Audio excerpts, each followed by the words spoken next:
cybersecurity is no longer a technical issue. It's more of a shared responsibility across industries. Today's gathering brings together experts and leaders to share ideas, tackle emerging threats, and explore how can we build a more secure digital future together. I'm Fiona Chicale, your host for today's All Access, and today we're here at Manila Yacht Club for the Cloud Security Alliance Philippines Fellowship Program.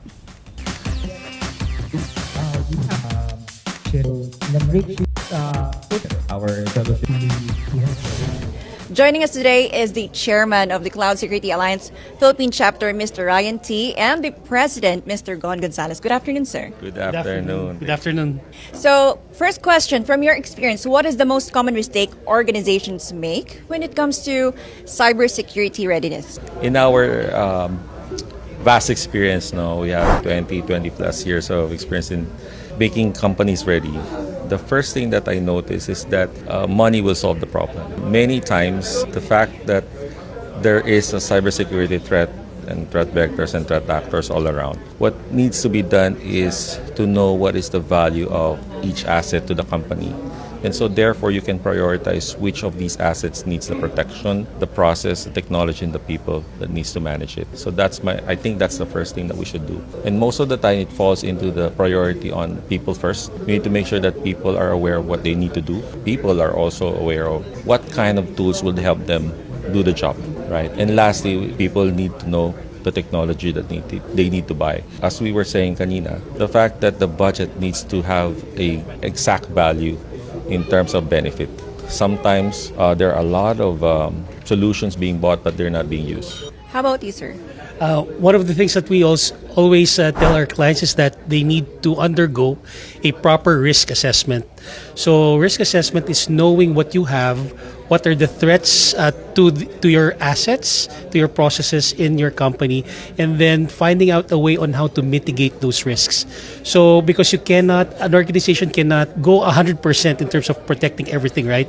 There's no budget big enough to do that. So risk assessment and risk management will help you prioritize risks to your organization. And so once you do that, you'll be able to have some sort of like a roadmap in terms of what to do next.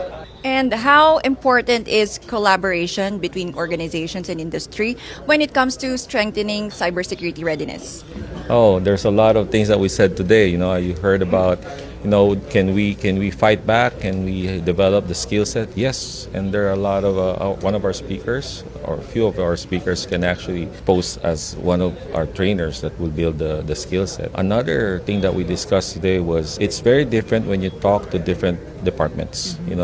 It's very different when you talk to management. There's a different way to do it, and so we have to really be acting as a team instead of increasing or taking more budget from other departments and so on. It happens all the time, but at the end of the day, that's why CSA is here. We work as a community. Many of the CSA products and researches are free, and many of these frameworks that you want to do could actually be on our website already.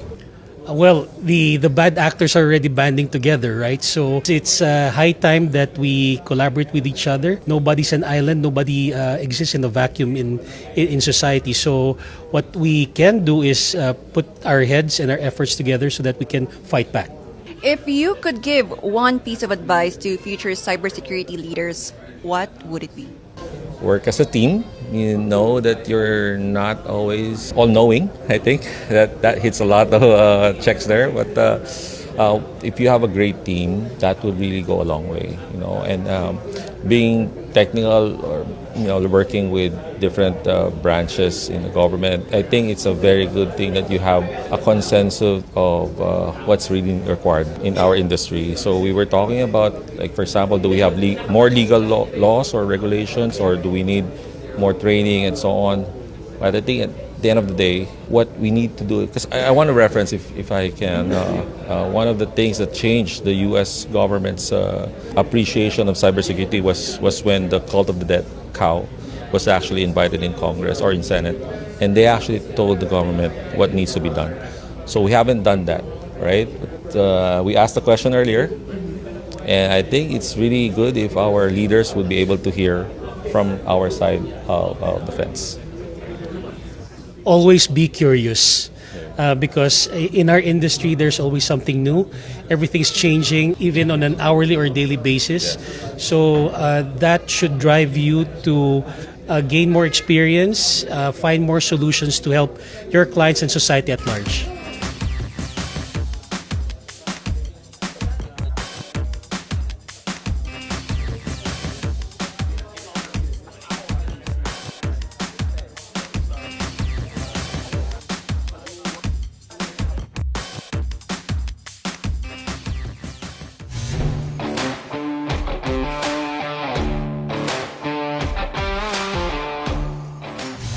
As part of this afternoon's event, we're now docked here in the middle of Manila Bay.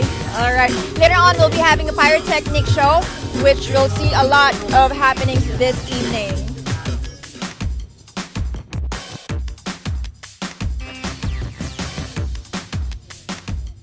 And now we're having an ambush interview with one of the guests here at the CSA. Why is cloud security more important than ever today? Okay. I think this is more important kasi lahat nasa cloud na eh. Lahat gumagamit ng phones, lahat ina-access na sa cloud. And dapat pahalagahan natin kung paano natin magagamit yun ng security. And nowadays, kailangan talaga natin nung paano natin i-implement. Hindi lang puro planning and strategic analysis. We need to implement those plans na. And that's what we need right now. The execution of those. It's more important for the reason that most of the services that we have are in the cloud. So given that the resources and everything that we're accessing, application and all that stuff are in the cloud, the more that we have or the more that it is important. Based on the trends, most enterprises and organizations usually use nowadays yung cloud infrastructures nila. So if there's a need, tsaka yung operations nila, daily operations nila, utilize the cloud, of course you need to be able to secure them. So mostly it's part of essential talaga since cybersecurity is shared responsibility. So I've been in the IT industry for 18 years. So I came from an evolving role. So even end user has its own responsibility, no? So it's very essential talaga. Well, just because more and more of our information processes are becoming are going online, right? So that means to say that our critical assets are now exposed on the internet, and so cybersecurity becomes more and more important. To protect that, we need to apply good cybersecurity. And there you have it, folks, our ambush interview with some of our guests here at CSA. And again, we're still here in the middle of Manila Yacht Club, Manila Bay. And we're about to have dinner, so let's go!